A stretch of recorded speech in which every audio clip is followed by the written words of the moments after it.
Shalom. Puji Tuhan, di tengah-tengah banyaknya pohon yang membuat suasana sebenarnya agak berbeda. Nah, saya teringat ketika Tuhan Yesus seringkali mengajak murid-muridnya ke tempat yang berbeda. Kadangkala dia bawa muridnya ke bukit, kadangkala dia bawa muridnya ke padang, kadangkala dibawa juga muridnya ke pantai. Jadi kalau bulan yang lalu kita ada di Pantai Hamadi, maka hari ini kita ada di antara semi hutan. Jadi kita bersyukur dan Tuhan telah mencatat, Tuhan bahkan telah memvideokan ini. Jadi jangan takut, ini akan menjadi memori bagi saudara-saudara bahwa kita pernah beribadah di tempat ini sebelum jadi gedung yang besar. Amin. Baiklah, hari ini kita akan mendengarkan firman Tuhan dalam ibadah Pentakosta yang kedua, yang merupakan ibadah gabungan kita GPI yang ada di sekitar Jayapura. Maka hari ini saya mengajak kita semua membuka firman Tuhan dalam Injil Yohanes pasal yang ke-21 ayat yang ke-15 sampai ayat yang ke-19. Injil Yohanes pasal 21 ayat 15 sampai ayat yang ke-19.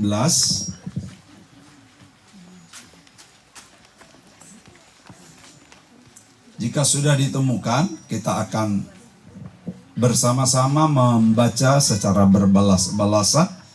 Saya membaca perikop yang belum menikah membaca ayat ganjil, dan yang sudah menikah membaca ayat genap. Jadi merasa saja. Kalau memang sudah menikah jangan baca ayat ganjil. Itu penyangkalan. Oke, saya mulai, maka mereka yang belum menikah akan membaca ayat ganjil. Gembalakanlah domba-dombaku.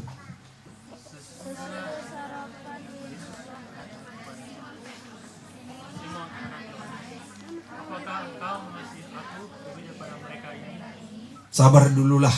Saya lihat kayak ini. Coba dulu angkat tangan dulu yang belum menikah. Saya ingin memastikan ada suaranya atau tidak. Wah, banyak. Tadi kayak 3 suara saja. Jadi coba yang belum menikah keluarkan suara. Setelah saya baca perikop, nanti langsung dilanjut yang belum menikah dan selanjutnya yang sudah menikah. Gembalakanlah domba-dombaku. Sesudah sarapan, Yesus berkata kepada Simon Petrus, "Simon, anak Yohanes, apakah engkau mengasihi aku lebih daripada mereka ini?" Jawab Petrus kepadanya, "Benar Tuhan, engkau tahu bahwa aku mengasihi engkau." Kata Yesus kepadanya, "Gembalakanlah domba-dombaku." Kata Yesus kepadanya, "Simon, anak Yohanes, apakah engkau mengasihi aku?" Jawab Petrus kepadanya, "Benar Tuhan, engkau tahu bahwa aku mengasihi engkau." Kata Yesus kepadanya, "Gembalakanlah domba-dombaku." Kata Yesus kepadanya 3 kali, "Simon, anak Yohanes, apakah engkau mengasihi aku?" Maka sedih hati Petrus karena Yesus berkata untuk ketiga kali, "Apakah engkau mengasihi aku?" Dan dia berkata kepadanya, "Tuhan, engkau tahu segala sesuatu. Engkau tahu bahwa aku mengasihi engkau." Kata Yesus kepadanya, "Gembalakanlah domba-dombaku." Aku berkata kepadamu, sesungguhnya ketika engkau masih muda, engkau melihat tuanmu sendiri, dan engkau berjalan kemana saja kau kehendaki. Dan jika engkau sudah menjadi tua, engkau akan menurunkan tanganmu, dan orang lain akan mengikat engkau, dan membawa engkau ke tempat yang tidak kau kehendaki. Hal ini mengatakannya untuk mengatakan bagaimana Petrus akan mati dan memuliakan Allah. Sudah mengatakan demikian, ia berkata kepada Petrus, "Ikutlah." Terima kasih, Tuhan berkati atas peran sertanya yang ikut membaca. Yang belum ikut membaca, ya ikut mendengar saja. Baiklah Bapak Ibu Saudaraku, hari ini firman Tuhan berbicara tentang Roh Kudus membentuk umat yang militan. Apa? Nah, jadi karena hari Pentakosta artinya adalah hari pencurahan Roh Kudus, di mana orang percaya yang saat itu murid Tuhan Yesus dan orang-orang yang percaya menanti-nantikan janji Tuhan supaya mereka jangan meninggalkan Yerusalem sebelum mereka menerima pencurahan Roh Kudus. Lalu mereka setia berdoa di Yerusalem, di rumah di mana mereka menumpang, yaitu selama 10 hari. Sebenarnya bukan mereka menentukan, tetapi pas malam yang ke-10, hari yang ke-10, mereka semua dipenuhi oleh Roh Kudus. Murid-murid bersama dengan para rasul-rasul yang lain. Bapak Ibu Saudara yang kekasih, kenapa Yesus harus naik ke surga? Dan bagaimana jika Yesus tidak naik ke surga? Apa tujuan Yesus harus naik? Maka Bapak Ibu, kita akan menemukan ada banyak jawaban di dalam Alkitab. Kenaikan Yesus ke surga adalah untuk meminta kepada Bapa, yaitu Roh Kudus untuk menolong, Roh Kudus untuk membantu, Roh Kudus untuk membimbing orang-orang yang percaya. Bisa kita bayangkan apabila Yesus tidak naik ke surga, maka dia seperti biasanya menjadi manusia, maka akan menjadi terbatas. Bayangkan kalau dia saat ini sebagai manusia hadir di Bate. Lalu saat yang bersamaan ada juga ibadah murid-murid yang lain. Ada juga pelayanan-pelayanan murid yang lain. Katakanlah di Medan, di Toraja. Bagaimana Yesus bisa tubuh fisik ini hadir di berbagai tempat. Jadi sangat terbatas. Makanya dia naik ke surga lalu dia turun dalam bentuk Roh Kudus supaya dia bisa hadir di Bate, bisa hadir di Toraja, bisa hadir di Medan, bahkan bisa hadir di benua-benua yang lain. Maka bukan saja itu, jika Yesus masih tetap di dunia ini, saya berkeyakinan murid-murid yang saat itu setia mendampingi Yesus, maka murid-murid itu bukanlah murid yang militan. Bahkan mereka akan menjadi murid yang cengeng, murid yang manja. Bisa saja pekerjaan murid-murid itu hanya sebagai tukang menjalankan kolekte. Kira-kira menjalankan kolekte itu sulit atau tidak? Hah? Tidak sulit. Tapi saya lihat pernah juga yang jalankan kolekte nggak paham pekerjaannya. Nah, karena ada yang pernah jalankan kolekte ke saya, dia bilang begini. Gitu. Dia lihat dompet saya, pas saya baru mau buka, saya baru mau ambil yang harga 10.000, dia bilang.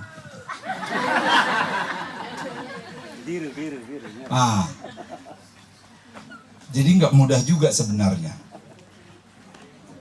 Tapi apakah kita dipanggil hanya sebagai untuk jalankan kolekte? Bahkan murid-murid mungkin bukan saja hanya jalankan kolekte. Mereka sebagian mungkin jadi tukang pikul tasnya Tuhan Yesus. Kemana Tuhan Yesus pergi?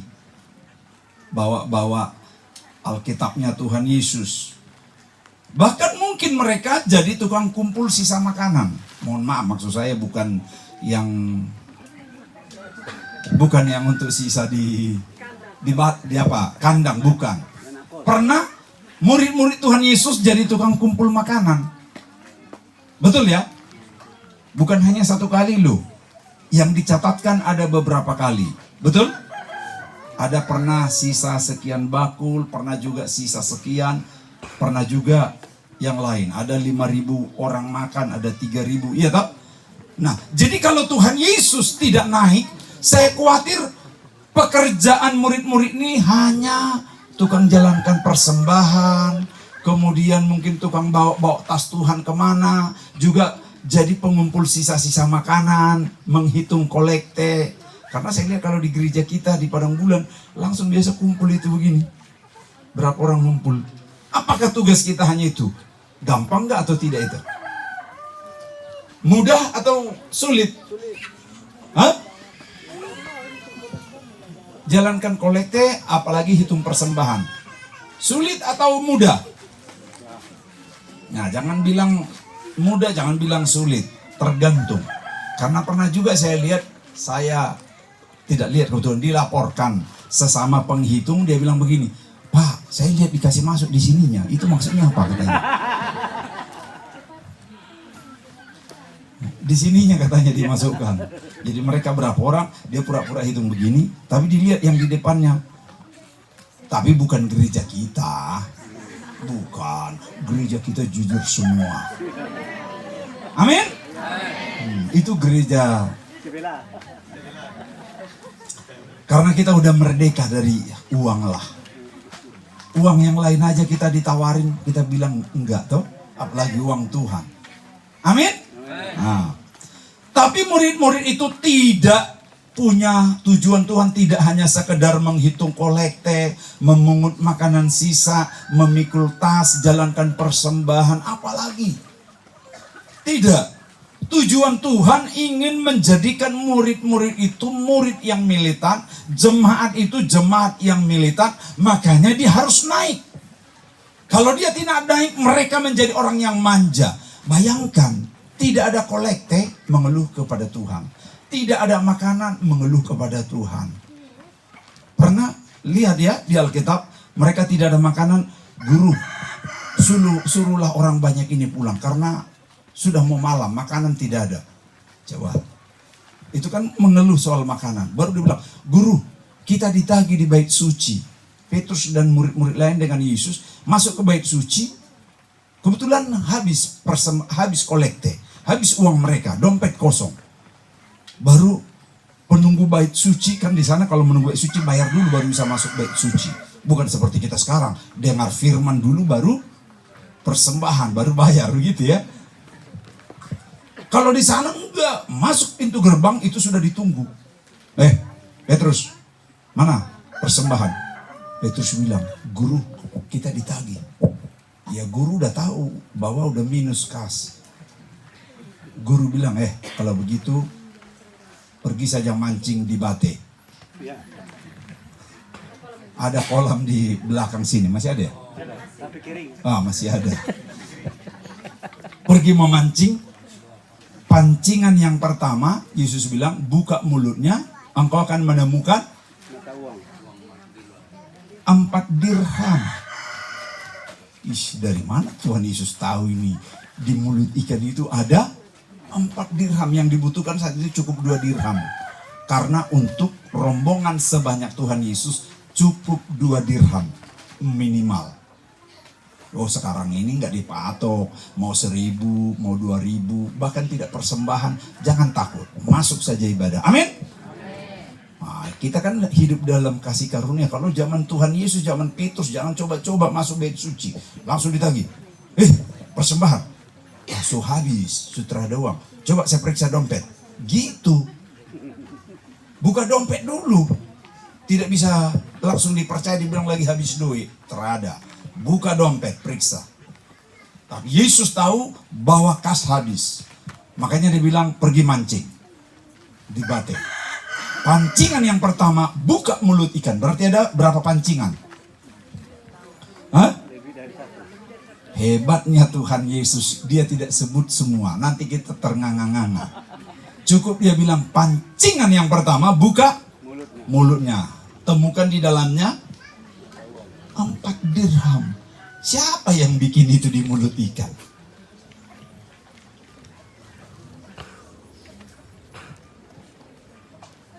Apa waktu lagi pelihara ikan dikasih makanannya dirham? Enggak.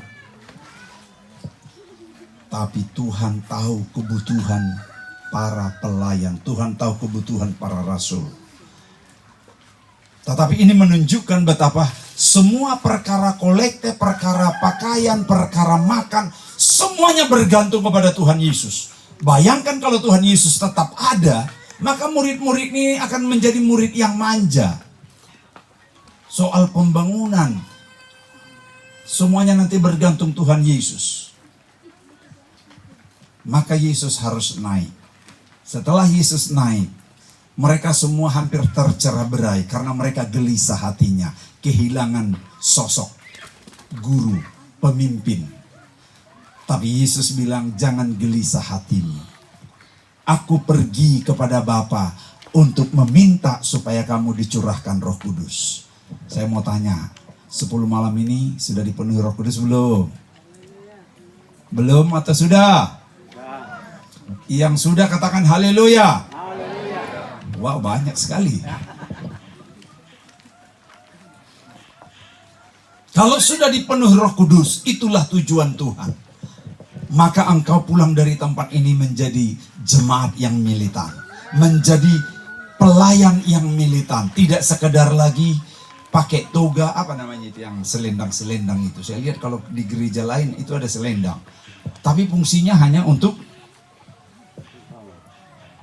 jalankan kolekte. Aduh, kadang-kadang saya pikir, sayang sekali. Toga selendang itu hanya untuk jalankan kolekte. Karena saya beli selendang begitu, itu hampir 1 juta di toko. Ada juga selendang yang murah, yang dijahit-jahit. Tapi maksudnya, apakah tugas kita hanya untuk jalankan kolekte? No. Apakah tugas kita hanya untuk hitung-hitung? No. Apakah tugas kita hanya kumpulkan makanan-makanan sisa kalau ada seperti ini? No.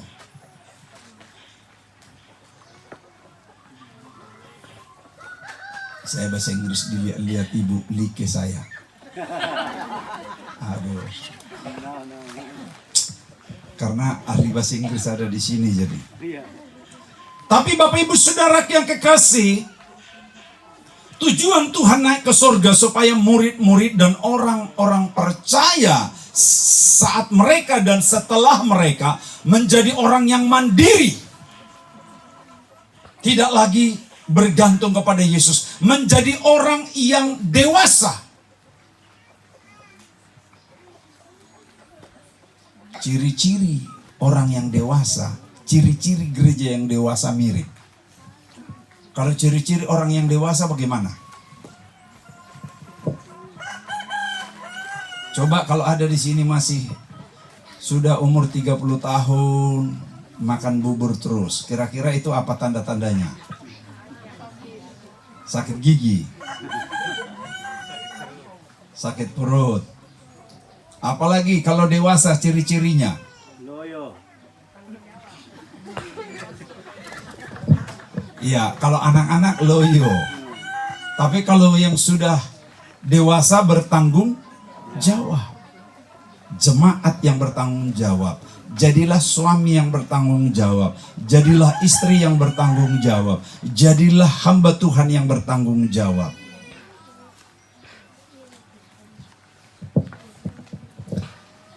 Tujuan Tuhan naik ke surga supaya murid-murid menjadi murid yang mandiri, murid yang dewasa, bukan lagi anak-anak. Karena ada gereja sudah 10 tahun. Sudah 10 tahun tapi terus minta disupport, terus minta dikirimin, terus minta biaya. Kapan gereja ini bisa mengembang? Kapan jemaat itu bisa bertumbuh? Kalau terus ingin disuapin, maka gereja akan tetap menjadi gereja yang kanak-kanak. Umat akan tetap menjadi orang yang sangat berkegantungan kepada manusia apabila Tuhan Yesus masih tetap di bumi. Dia harus terus disuapin. Yesus harus naik ke surga supaya kita semua hamba-hamba Tuhan dan jemaat menjadi militan. Dan itu hanya kalau Roh Kudus memimpin kita. Tuhan Yesus kan sudah naik. Apakah semua mereka menjadi murid yang militan? Apakah semua orang percaya menjadi orang yang militan? Tidak. Tidak semua. Hanya mereka yang dipenuhi oleh Roh Kudus. Hanya mereka yang mau dipimpin oleh Roh Kudus. Apa yang dimaksud dengan militan? Saya menulis ada 3 paling tidak. Militan yang pertama yang dimaksud di sini selalu memiliki semangat yang berkobar-kobar. Berkobar-kobar. Terus kemanapun dia pergi, melayani, dia pergi cari kerja, dia pergi berusaha, dia selalu tampil beda. Dia selalu maksimal. Dia selalu memberi yang terbaik. Ini orang yang militan. Kalau dia bersaksi, dia tidak pernah pulang tanpa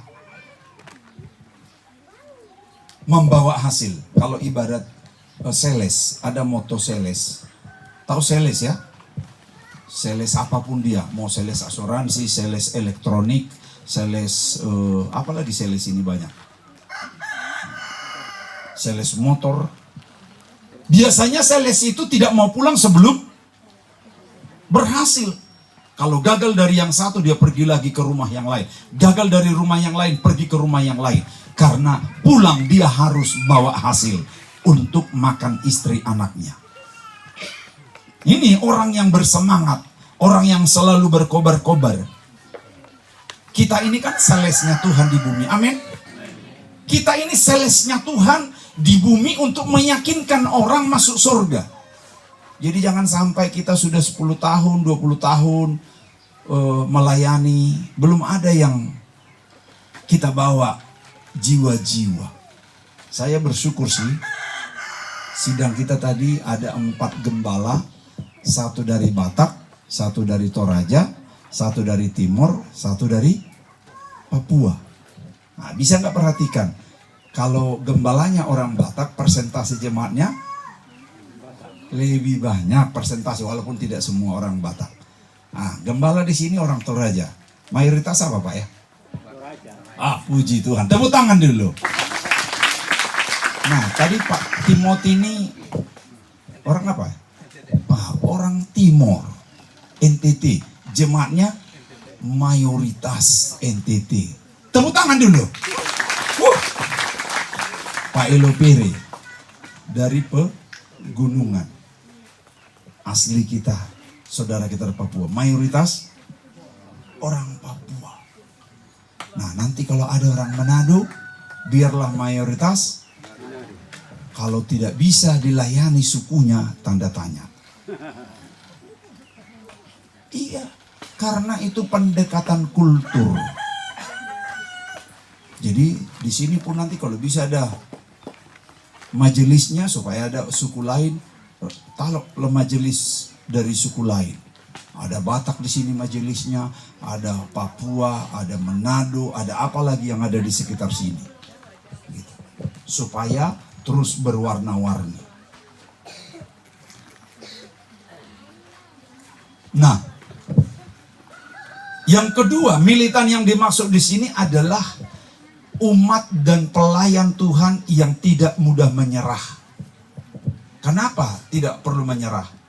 Tidak mudah menyerah karena akan ada tantangan. Tidak ada pelayanan, tidak ada tugas kita di bumi ini yang tidak ada tantangan. Tidak ada pekerjaan di bumi ini yang tidak ada tantangan. Sebutkan dulu beberapa jenis pekerjaan bagi saya. Biar saya sebutkan tantangannya. Apa? Polisi. Apakah tidak ada tantangannya? Tantangannya apa? Minimal panas.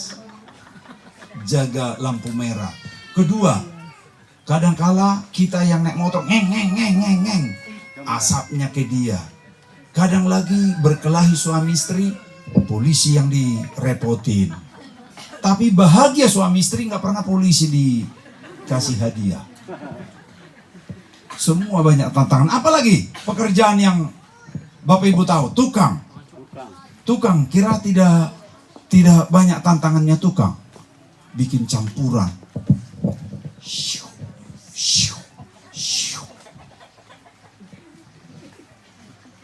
Syukur-syukur kalau masih rata. Kalau dibilang pikul ke lantai 3, berat. Saya lihat di video sedang membangun gereja kita di sini dengan di Hamadi. Wah, saya bisa bayangkan. Karena dulu membangun gereja kita Padang Bulan, saya merangkap jadi helper, juga pikul air dari jalan raya karena nggak ada air di Padang Bulan dulu. Kenapa saya merangkap helper, pendeta? Karena kalau saya cari lagi karyawan helper, bayar lagi. Jadi saya cari tukang 1 atau 2 tukangnya. Saya jadi helper sendiri, melayani, bikin campuran. Pikul air. Kalau mereka lagi istirahat makan, saya pikul air dari jalan raya dengan 2 ember pakai kayu kayak tukang pikul. Itu dulu. Apalagi yang tidak ada tantangannya. Jadi saya sudah alami sebenarnya yang Bapak Ibu alami. Sudah hampir semua saya alami. Apalagi pekerjaan, pegawai. Kira enak pegawai. Banyak tantangannya. Kadang SK-nya sudah 2 tahun tidak naik-naik. Maksudnya sudah lewat 2 tahun. Karena supaya naik harus bayar lagi. Banyak sekali lah itu.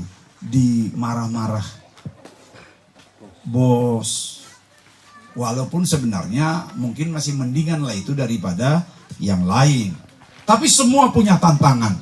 Oleh karena itu apapun profesi kita, apapun tanggung jawab yang sedang dipikulkan di pundak kita, jangan menjadi orang yang mudah menyerah.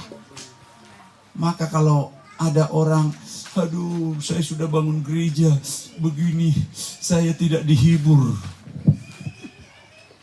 Lalu siapa yang menghibur kita yang lain? Tuhan yang menghibur kita. Caranya bagaimana Tuhan menghibur kita, hamba Tuhan? Tambah 1 jiwa. Tuhan kirimkan 1 jiwa. Itu penghiburan bagi hamba Tuhan. Betul Pak ya? Amin. Kalau tambah jiwa, itulah sukacita yang paling besar bagi hamba Tuhan. Saya nggak lain. Dikasih pun umpamanya nanti pulang dari sini umpamanya. Kalian kasih saya amplop. Betul saya sukacita. Contoh, testo. Enggak lah. Ini kan saya kasih contoh sebagai hamba Tuhan. Kita disalam pun, ini kan Pak Gemalin baru pulang dari Medan ini. Premium kah atau Pertalite? Mana Pak Simam? Ada istilah mereka saya dengar. Kan baru pulang dari Medan beliau Pak Elopere. Sampai mereka ada istilah Pertalite kah, premium kah, after kah. Saya juga bingung artinya. Benar sukacita. Tapi jujur, sukacita yang paling besar bagi hamba Tuhan kalau tambah 1 jiwa. Apalagi kalau 2. Jadi mari kita semua jemaat menjadi jemaat yang militan untuk mencari jiwa. Tapi kalau ada jemaat yang kalian cubiti sesama jemaat lalu tidak datang gereja, itulah yang memilukan hamba Tuhan. Kan bisa saja jemaat sama jemaat baku cubit. Bukan cubit jasmani. Dibuat dia supaya jangan betah di gerejanya dengan segala apa kata-kata yang tajam. Dibuat berita-berita hoax, berita miring supaya jangan betah dia di gereja. Itu sangat menyakitkan hamba Tuhan.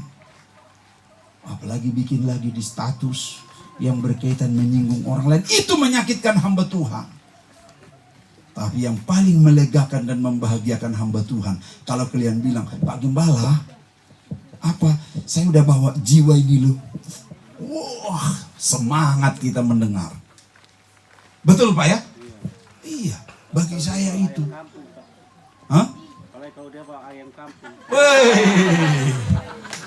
Kalau saya sebenarnya ayam kampung atau apa enggak lagi lah. Bahagia tapi udah kecil. Apalagi kalau diantar di 2 dari Bate, bahagia. Tapi kecil. Tapi kalau ada jiwa-jiwa, waduh. Karena Tuhan bilang, lebih mahal 1 jiwa dari seisi bumi. Seisi bumi di situ ada yang kampung, ada B2, ada RW. Betul ya? Tapi lebih mahal 1 jiwa. Makanya kalau sudah masuk gereja, ada orang masuk gereja, usahakan jangan lagi keluar. Rangkul dia sebaik mungkin. Care, peduli.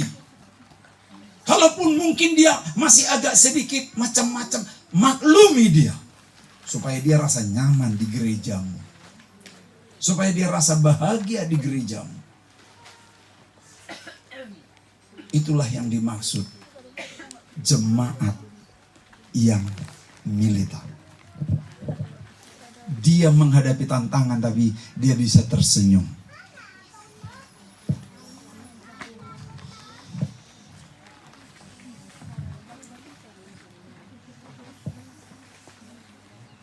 Selalu bersemangat melayani.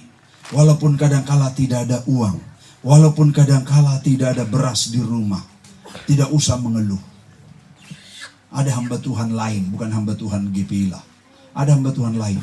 Kalau dia kunjungan jemaat, tidak ada berita lain. Selain dia mengeluh di rumahnya nggak ada beras. Tidak ada berita lain yang dia bawa kalau dia berkunjung. Kalau di rumahnya lagi tidak ada ikan. Kalau yang begini jangan jadi hamba Tuhan lah.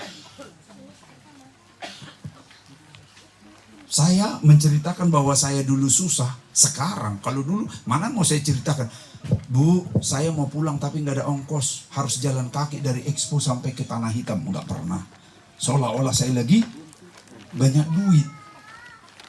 Itu wibawa pelayanan. Jangan sampai kalau gitu, tolonglah saya mau pulang tapi nggak ada ongkos, bensin sudah mati. Wow. Itu memalukan wibawa Tuhan dalam hidup kita.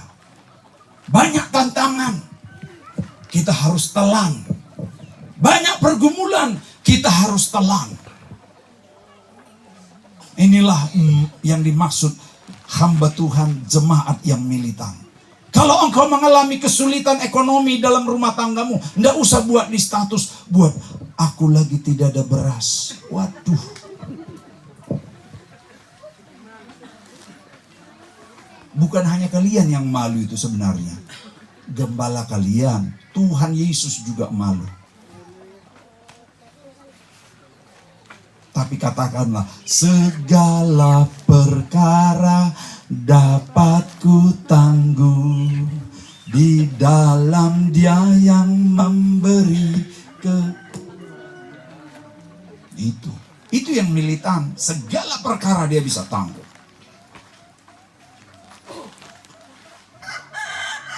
Para rasul-rasul setelah menerima Roh Kudus, mereka orang yang bergairah. Militan dalam arti bergairah di sini melayani menyala-nyala. Tipe orang yang selalu optimis. Apapun dia optimis. Dia melangkah selalu dibayang-bayangi rasa optimisme. Dan dia selalu orang yang percaya bahwa Tuhan menolong. Tuhan menolong. Dia berdoa untuk orang sakit. Dia percaya, dia optimis Tuhan akan menyembuhkan. Saya sudah bersaksi ketika saya pergi diundang pelayanan di Pangkalan Bun. Lalu saya lihat di pojok jalan besar. Ada gereja yang kira-kira bernilai mungkin hampir 10 miliar. Di pojok. Lalu saya tanya, hamba Tuhan yang mengundang saya di sana, ini gereja siapa? Dibilang, ini baru juga ini. Hamba Tuhannya masih muda. Dia baru merintis di sini. Kok bisa cepat begini besar? Dia itu sebenarnya hamba Tuhan yang full time dan juga hamba Tuhan yang miskin susah. Tapi tiap hari dia penginjilan. Satu ketika dia pergi melayani di rumah orang yang sudah ditolak dari rumah sakit di Singapura. Orang itu sudah divonis tinggal menunggu beberapa bulan ini meninggal. Karena sudah kanker. Kanker itu kanker stadium akhir. Dia adalah pemilik puluhan ribu kelapa sawit dengan sarang burung walet. Bosnya. Tapi karena sudah divonis, dia agamanya agama yang lain. Sudah divonis, jadi sudah tidak dilayani lagi di rumah sakit. Tinggal menunggu bulan demi bulan supaya makin meninggal, melemah. Tapi hamba Tuhan ini pergi dengan keyakinan bahwa firman Tuhan yang memberi jaminan. Tanda-tanda ini menyertai orang percaya. Mereka menumpangkan tangan atas orang sakit, penyakitnya sembuh. Mereka memegang ular, tapi mereka tidak celaka. Sekalipun dia minum racun maut, tapi mereka tidak akan mati. Itu aja yang dia yakini. Lalu dia pergi berdoa kepada agama yang berbeda ini. Dia bilang, mau terima Tuhan Yesus, penyakitmu akan sembuh, engkau akan diselamatkan. Wih, ternyata orang yang mau mati, orang yang sakit paling takut mati. Jadi bapak-bapak hamba Tuhan, kalau mau cepat ini selesai,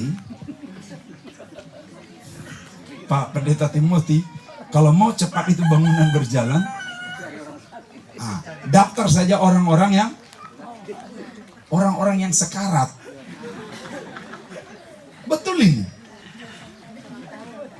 Coba tanya, Bapak mau mati atau mau hidup? Pasti dia bilang mau hidup. Tawarkan Yesus solusi. Tawarkan Yesus menyembuhkan. Lalu saya tanya orang itu, hamba Tuhan tadi, dia bilang saya hanya meyakini firman Tuhan. Kan firman Tuhan yang bilang. Soal sembuh atau tidak itu urusan Tuhan. Dia yang menyuruh saya pergi. Tanda-tanda ini menyertai. Bahkan perkara-perkara yang lebih besar dari yang aku lakukan, maka engkau aku pun lakukan. Yang Yesus lakukan, yang mati dibangkitkan. Apalagi yang sakit. Ini yang lebih besar lagi katanya. Jadi saya hanya meyakini itu. Nah oleh karena itu pulang dari sini tinggal buat daftar. Siapa-siapa yang sudah sekarat ini, kunjungi saja. Rumah sakit kah, di rumah kah, kunjungi. Nanti dia sembuh, langsung dia bawa berapa tiang. Karena kalau saya lihat wajah-wajah kita yang datang ini 2 tiang aja belum tentu tuntas ini. Tapi tidak apa-apa. Benih itu harus terus kita tabur supaya dia tumbuh dan menghasilkan. Oleh karena itu Bapak Ibu Saudaraku, jadilah menjadi jemaat dan hamba Tuhan yang militan. Kalau kita tidak militan, maka kita akan menjadi hamba Tuhan yang lemah. Hamba Tuhan yang cengeng, hamba Tuhan yang mudah mengeluh. Petrus juga sebelum dia jadi hamba Tuhan sama. Makanya Tuhan Yesus yang kita baca ini sampai 3 kali, Simon anak Yohanes, apakah engkau mengasihi aku? Berapa kali ditanya? Berapa kali?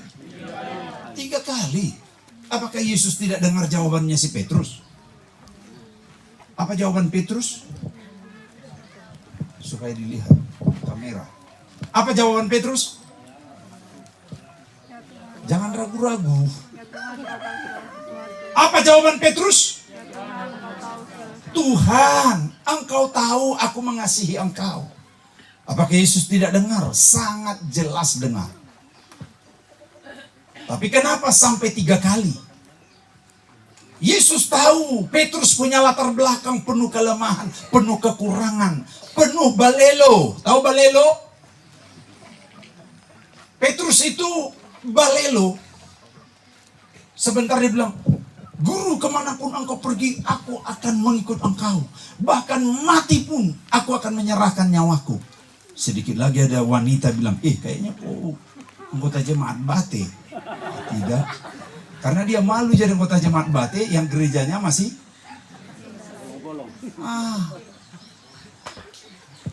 Benja gimana nih? Penerus. Tidak apa-apa.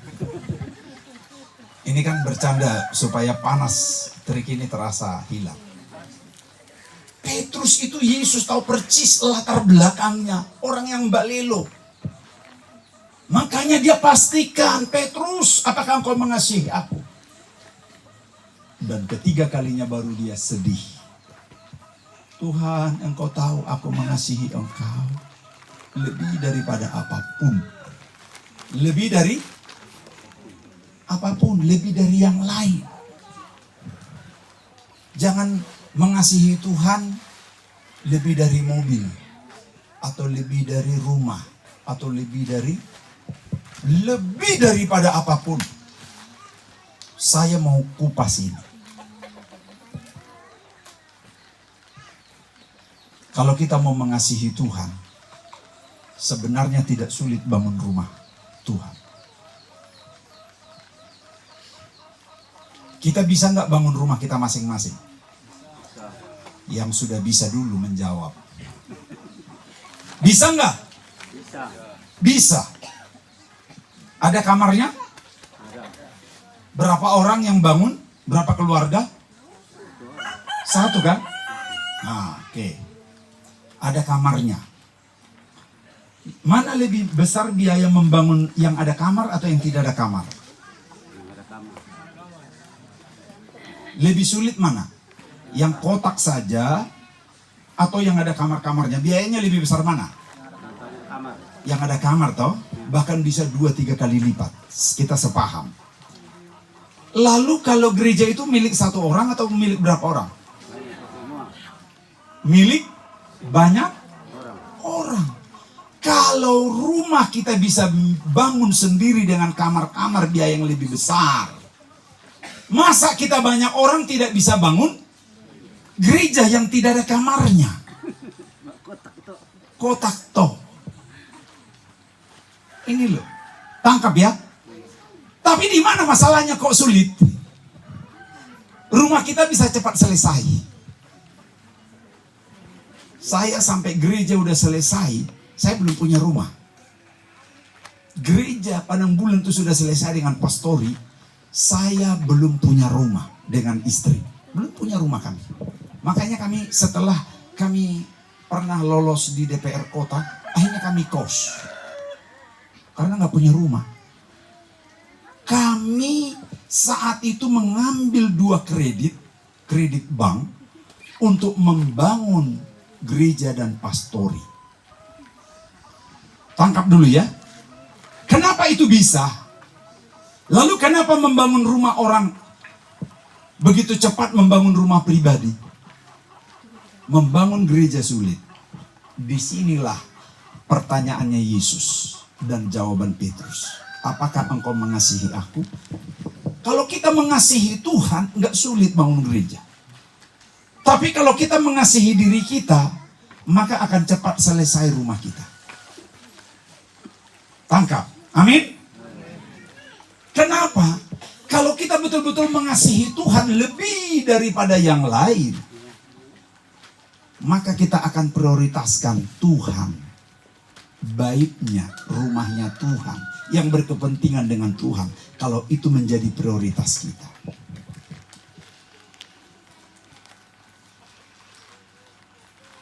Saya dan istri kami membangun rumah Tuhan, pastori, double SK pegawainya ibu. Kalau PNS itu ternyata SK-nya bisa digadaikan ya. Betul ya? Betul ya? Ah, itu yang biasa yang sudah pernah gadaikan juga kayaknya itu. Biasanya. Istri saya sampai 2, sampai akhirnya tidak terima gaji. Sekarang kalau kita punya hati, apalah susahnya? Seperti Salomo bilang, tidak mungkin aku membangun istanaku, lalu rumah Tuhan jadi reruntuhan. Sehingga Salomo sebelum dia membangun istana, dia membangun rumah Tuhan. Berapa tahun dia membangun rumah Tuhan? 7 tahun. 7 tahun APBD atau APBN. 7 tahun penghasilan. Dia fokuskan membangun bait suci. Setelah selesai 7 tahun, baru dia membangun istananya. Ini memiliki arti. Kalau betul kita mengasihi Tuhan, mari mulai kita prioritaskan Tuhan. Kita pulang dari tempat ini, kita gelorakan bahwa mari pulang dari tempat ini kita gelorakan, kita lebih mengasihi Tuhan daripada apapun. Puji Tuhan. Akhirnya Bapak Ibu Saudaraku, Petrus yang balelo tadi, Petrus yang pelin-pelan, ketika dia menerima Roh Kudus, dia menjadi berubah total. Saya khotbahkan kemarin di gereja. Satu kali Petrus berkhotbah, disebut di situ. Khotbah pertama Petrus didampingi para rasul yang lain. Berapa orang bertobat? Berapa orang bertobat yang di belakang? 3.000 orang bertobat. 3.000 itu berapa nolnya? Hah? 3 nolnya. Luar biasa kan? Petrus yang balilu. Lalu setelah itu Petrus dengan tegas berkata, semuanya kuberikan kepada Tuhan. Sampai nyawanya pun dia berikan kepada Tuhan. Nah, ini nubuatannya Tuhan Yesus. Yesus sudah tahu bahwa dia akan mati. Sebab dikatakan tadi, saya baca ya. Ayat 19, dan hal ini dikatakan Yesus untuk menyatakan bagaimana Petrus akan mati dan memuliakan Allah. Jadi Yesus akhirnya udah tahu. Setelah dia dipenuhi Roh Kudus, dia tidak takut mati.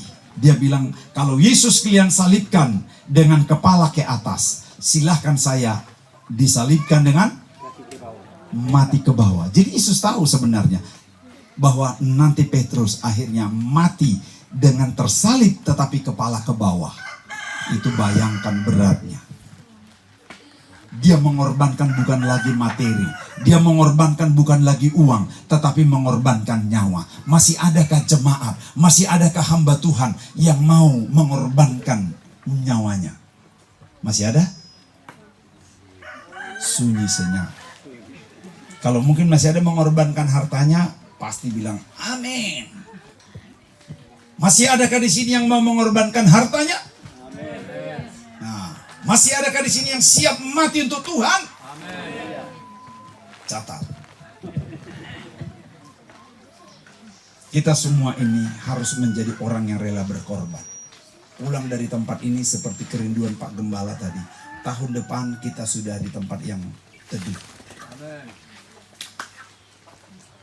Tempat yang teduh tadi atau di dalam bahasanya tadi Pak? Di dalam. Ya. Kalau di dalam kita tinggal pindahkan tendanya, ini kita taruh di atas. Hah? Berarti jangan dipindahkan. Imannya apa? Sudah di atap. Permanen atapnya, kalaupun tidak sempurna di dalam. Itu imannya, jelas. Bisakah kita imani?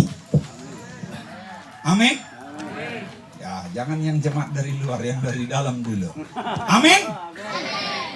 Nah, kalau itu kita imani bersama, kita yang lain tinggal menopang. Hari ini kita berdoa supaya ada beberapa, kalau bisa semua tiang ini kita tanggung jawab. Haleluya. Kemudian yang ketiga, mereka menjadi orang yang militan dan terus rela berkorbannya tinggi. Rela berkorbannya. Makin banyak mereka berkorban, mereka merasa makin untung. Biasanya kalau bukan di dalam Tuhan, makin banyak berkorban dia merasa rugi. Tapi kalau di dalam Tuhan, makin banyak kita berkorban, makin berbahagia, makin untung. Makanya Bapak Ibu Saudaraku, saya kemarin menceritakan, kalau orang yang selalu optimis, kalau orang yang selalu bergairah di dalam Tuhan, kalau orang yang selalu di dalam pimpinan Tuhan, walau pahit dia akan merasa manis, walau asam dia akan terasa enak, walau miskin dia akan jadi walaupun kita miskin, kita merasa kaya. Bukan berarti kita tidak bisa nyanyikan, meskipun saya susah. Terus